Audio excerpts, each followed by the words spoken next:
and spiritual approach to health. Medicine has never claimed to have all the answers, and over again there have been revolutions in our understanding of the human body. So will the next revolution lead to a discovery of the mechanisms underlying alternative medicine? Or could there be darker forces at work? Could it be that the medical establishment wants to maintain its power and authority, and the doctors criticize alternative medicine in order to quash any rivals? Or might these self-same skeptics be puppets of the big pharmaceutical corporations who merely want to hold on to their profits? 3. Or does the truth lie somewhere in the middle? Whatever the answer, we decided to write this book in order to get to the truth. Although there are plenty of books that claim to tell you the truth about alternative medicine, we are confident that ours offers an unparalleled level of rigor, authority, and independence.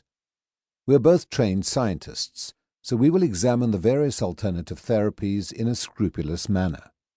Moreover, neither of us has ever been employed by a pharmaceutical company, and nor have we ever personally profited from the natural health sector. We can honestly say that our only motive is to get to the truth. And our partnership brings balance to the book. One of us, Edzard Ernst, is an insider who practiced medicine for many years, including some alternative therapies. He's the world's first professor of alternative medicine, and his research group has spent 15 years trying to work out which treatments work and which do not. The other of us, Singh, is an outsider who has spent almost 2 decades as a science journalist working in print, television, and radio, always striving to explain complicated ideas in a way that the general public can grasp. Together, we think we can get closer to the truth than anybody else, and, equally importantly, we will endeavor to explain it to you in a clear, vivid, and comprehensible manner. Our mission is to reveal the truth about the potions, lotions, pills, needles, pummeling, and energizing that lie beyond the realms of conventional medicine, but which are becoming increasingly attractive for many patients. What works and what doesn't? What are the secrets and what are the lies? Who is trustworthy and who is ripping you off? Do today's doctors know what is best, or do the old wives' tales indeed tap into some ancient superior wisdom? All these questions and more will be answered in this book, the world's most honest and accurate examination of alternative medicine. In particular, we will answer the fundamental question: is alternative medicine effective for treating disease? Although a short and simple question, when unpacked it becomes somewhat complicated and has many answers depending on 3 key issues. First, which alternative therapy are we talking about? Second, which disease are we applying it to? Third, what is meant by effective? In order to address these questions properly, we have divided the book into 6 chapters. Chapter 1 provides an introduction to the scientific method.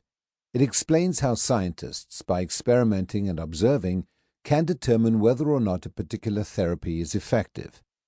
Every conclusion we reach in the rest of this book depends on the scientific method and on an unbiased analysis of the best medical research available. So, by first explaining how science works, we hope to increase your confidence in our subsequent conclusions. Chapter 2 shows how the scientific method can be applied to acupuncture, one of the most established, most tested, and most widely used alternative therapies. As well as examining the numerous scientific trials that have been conducted on acupuncture, this chapter will also look at its ancient origins in the East, how it migrated to the West, and how it is practiced today. Chapters 3, 4, and 5 use a similar approach to examine the 3 other major alternative therapies, namely homeopathy, chiropractic therapy, and herbal medicine. The remaining alternative therapies will be covered in the appendix, which offers a brief analysis of over 30 treatments. In other words, every alternative therapy that you are ever likely to encounter will be scientifically evaluated within this book. The 6th and final chapter draws some conclusions based on the evidence in the previous chapters and looks ahead to the future of healthcare.